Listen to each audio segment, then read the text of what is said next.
I'm broken down, trying to pick up the pieces. I'm tired of trying, but I know I can do this. The sun will appear from behind the clouds. The night will fall when the stars are out. The skies will clear and I'll drive. On est aujourd'hui le 3 août 2022 et demain on achète notre maison. Je vais faire une petite vidéo pour dire que j'étais super contente et que j'avais hâte de commencer cette nouvelle aventure. Voilà. Et demain ou après-demain, je vous filmerai la vidéo de présentation de la maison.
Salut, donc je prends aujourd'hui pour vous montrer tout ce qui a changé dans la maison depuis notre emménagement. Donc pas grand chose, c'est pas des gros travaux, mais c'est déjà ça. Donc comme vous pouvez le voir, il y a le plafond qui a changé, voilà, on l'a entièrement repeint. Et vous pouvez voir le parquet qui a été poncé et huilé. Ensuite ici vous pouvez voir qu'on a refait, il n'y en avait pas. Donc, vous pouvez voir qu'on a fait les joints. Voilà, les joints de la pierre, donc c'est beaucoup plus joli. La cuisine devait être posée. Le lundi 29. Enfin, la pose de la cuisine devait commencer le lundi 29 et se terminer le mercredi. Notre cuisine n'est pas posée. En fait, le poseur est venu le lundi, il a travaillé tout le lundi matin, puis il a commencé à la poser, donc je vais vous montrer ce qu'il a fait. Il a tout déballé, tous les cartons et tout. Et après manger à 14h, le poseur nous appelle, enfin on était dans la maison donc il nous dit de venir voir. On va le voir et le poseur nous dit qu'il a un problème personnel, familial, et qu'il doit partir, qu'il ne pourra pas poser notre cuisine et qu'il doit partir, que sa patronne va nous appeler et qu'elle va nous trouver une solution. Voilà, donc 2 minutes plus tard, même pas, la patronne nous appelle. Elle nous dit pourquoi le poseur part. Donc on comprend tout à fait pourquoi le poseur part. Je ne dirai pas dans cette vidéo pourquoi il est parti, mais il avait une très très bonne raison de partir et de ne pas poser notre cuisine. Notre cuisiniste a un poseur attitré qui travaille pour eux. Et contrairement aux autres cuisinistes finalement qui font appel à des poseurs en fait, qui ne sont pas salariés d'entreprise. Là, ce poseur-là est salarié d'entreprise et notre cuisine elle est un peu complexe. Comme vous pouvez voir derrière moi, il y a plein de petites poutres. Donc il y a vraiment plein de petites découpes à faire pour ces poutres. Le poseur devait nous faire de l'électricité, d'interrupteurs qui sont pas en fait qui sont pas à la même hauteur, il devait les remettre à la même hauteur. Il devait nous faire de la plomberie, du coup de l'électricité Et tout était prévu avec lui pour qu'il fasse ça. Et il le fait pour tout le monde, enfin pour toutes les cuisines qu'il pose, il le fait s'il y a besoin. Donc c'était prévu. On nous rappelle le lendemain, nous disant que notre poseur attitré du coup était en arrêt pendant une semaine, donc il revenait le lundi, mais qui pourrait venir chez nous du coup du mercredi au vendredi. Donc repartir sur 3 jours, alors que finalement il avait déjà fait une demi-journée. Du coup je pense que ça sera fini avant le vendredi. Et pourquoi ils ne sont pas à partir du lundi? C'est parce que une histoire, ils ont déjà déplacé 4 chantiers pour remettre notre chantier. Après tout, bon, c'est un peu normal parce que notre chantier est un petit peu laissé en plan, donc voilà, c'est logique. Et ils avaient un problème avec un autre chantier qu'ils pouvaient pas déplacer, les gens sont pas là, donc ils peuvent pas le déplacer, enfin bref, c'est pas grave. Il vient 3 jours, donc là on est lundi, il vient mercredi jusqu'à vendredi, et normalement tout doit être posé vendredi. En plus ça tombe bien, parce que la cuisine, il nous manquait le four à la réception, le four qui est arrivé vendredi dernier, donc comment on l'aura. Et une joue, il y a une joue qui est abîmée, donc ils doivent nous la changer. Et voilà, donc au moins on aura tout. Pour l'instant, on est toujours en camping. En camping. On a une grande table, on a notre table de jardin et puis deux petits réchauds là. Et du coup, on fait la cuisine comme ça. Mais en fait, je vais vous montrer pourquoi c'est problématique. C'est juste qu'en fait, il a commencé à poser la cuisine, mais ce n'est pas... c'est pas fonctionnel, on peut pas l'utiliser et il y a des meubles de partout. Nous, on a tout laissé comme il avait laissé. Au moins, quand il va revenir, tout sera carré et comme il l'avait laissé. Comme ça, au moins, il sera pas perdu ou quoi. Après, c'est son métier, je pense qu'il serait pas perdu. Mais au moins, on s'est dit, voilà. Du coup, voilà, donc je vais vous montrer l'état de la cuisine. Du coup, voilà la cuisine. Donc comme vous pouvez voir, elle a commencé à être posée. Le plan de travail est stable, hein, mais on veut rien utiliser pour l'instant, on attend que tout soit fini. Donc là, il y aura l'îlot central. Voilà. Donc ça a commencé à être posé, mais ce n'est pas posé. Comme vous pouvez voir, du coup, il y a un petit peu des meubles de partout. Voilà, c'est ça la problématique. C'est un petit peu compliqué pour nous de cuisiner. Bon, après, on a une grande pièce, donc ça va. Mais comme vous pouvez voir, nous, on a entreposé notre vaisselle, notre nourriture. Tout est posé là. Nos casseroles, nos poêles, elles sont dans des cartons. Là, on a quoi? Bon, là, on n'a plus grand-chose, mais tout est dans des cartons. Donc, ici, c'est là où on a mis notre nourriture. Là, il y a notre frigo. Et complètement à l'opposé de la pièce, du coup, là on a notre table où on mange, voilà.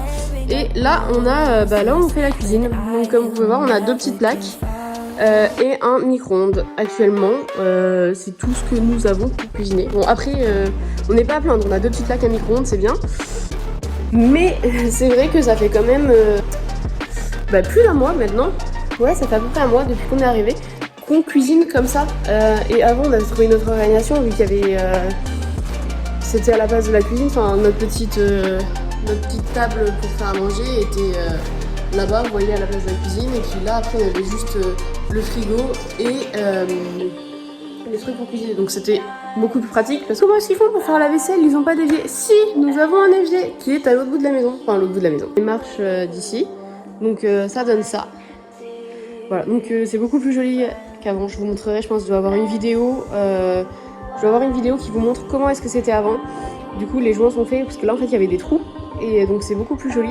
Et on va faire les mêmes joints au niveau de la cave. Du coup, je vous emmène à la cave. Voilà, vous voyez, ici, en fait, c'est pas des joints, hein, c'est de l'enduit qu'on a mis. Et vous voyez, on va mettre le même enduit au niveau de la cave, tout ici, voilà. Comme vous voyez, il y a des petits morceaux de fil qui sortent. Ici, on va sûrement mettre un détecteur et des spots. C'est ce que l'ancien propriétaire avait préparé. Dans cette mangeoire, je pense que je vais mettre de la terre. Quand je vais reboucher, il y a quelques trous, je vais mettre de la terre. Et après, je planterai des plantes. Je vais essayer de faire un petit truc de succulente plante. Et du coup, vous devez vous demander, mais voyons, où est l'évier? Donc, ici, on a la pièce cuisine, voilà, avec notre petit réchaud. Ici, il y aura une rambarde qui va être installée, mais beaucoup plus tard. Et il faudra installer un lustre ici. On ne comptait pas en installer parce qu'on a des spots juste ici et ici. Mais la table, en fait, la table à manger sera ici. Et on pensait que ça suffisait. Et finalement, là, quand on mange vers 21h et qu'il commence à faire nuit, en fait, on voit absolument rien. Donc, on ne comptait pas installer de lustre parce que déjà, c'est une galère. Vous voyez, on a 5 mètres. Voilà. On a 5 mètres, mais après... Et je vous montrerai, il y a un fil en fait qui vient derrière et on va falloir faire courir le fil tout ici et faire tomber le lustre. Mais il y a 5 mètres, donc nous on est incapable de le faire. Donc un artisan vient ce soir pour nous montrer comment installer le lustre. Enfin, nous montrer pour installer le lustre, il va nous faire un devis et on verra. On a déjà vu un lustre. Et c'est un petit peu la galère en fait de trouver un lustre à 5 mètres de hauteur. Voilà, parce que du coup nous on cherchait un lustre qui pouvait aller à 5 mètres de hauteur mais qui pouvait descendre assez pour éclairer la table. Et c'est un peu compliqué parce que tous les lustres, on a été à Leroy Merlin et tous les lustres ils descendent à 1m50 et clairement ça éclaire pas des masses à 1m50. Vu qu'il y a 4 mètres en dessous pratiquement de vide, ça éclairera pas des masses la table. Du coup on a trouvé un lustre. Le seul lustre qui est réglable et qu'on pourra faire descendre, on le fera descendre à peu près 2 mètres. Donc ça laissera 3 mètres entre à peu près, enfin il y aura le truc de la table, donc ça laissera 2 mètres à peu près sur la table. Et donc là au moins ça éclairera la table normalement. Cette vidéo aussi, je vais commencer le montage de cette vidéo.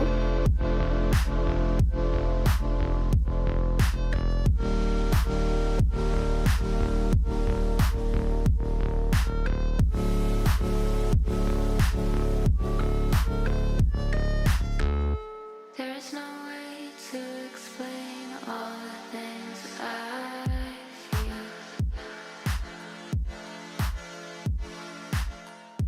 I feel weak, I feel weird, just like I'm not even real. A deep blue sky was down on me, a gray